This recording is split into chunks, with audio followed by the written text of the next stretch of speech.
32 arkitekt shqiptar dhe italian po studiojnë zgjidhjet për të përshtatur 400.000 objektet pa leje të ndërtuara nga vitet 90 me realitetin ekonomik dhe social shqiptar. Për arkitektin e njohur Stefano Boeri, studioet e cilit fitoi garën për artimin e planit urbanistik të Tiranës, ndërtimet në dukje tërësisht të çrregullta përfaqësojnë dëshirat dhe nevojat e secilës familje që i ka ndërtuar, ndërkohë që për ministren Eglantina Gjermeni legalizimi dhe urbanizimi i këtyre shtëpive do të shoqërohet edhe me zgjidhje të duhura arkitektonike.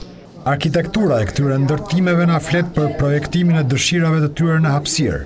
Kjo trashëgimi e përbërë nga mirat pjesësa të shkëputura nga njëra tjetra mund të shfrytëzohet. Të gjithë mund të marrim një spunta apo një lloj frymëzimi për të parë ndërtimet informale ndryshe, një përqasje e re kjo, cilën unë e vlerësoj dhe mendoj që arkitektët, profesionistët, zhvilluesit e kanë të përgjegjësi në Shqipëri, që ta transformojmë Shqipërinë përmes edhe këmbvështrimeve të tyre krijuese.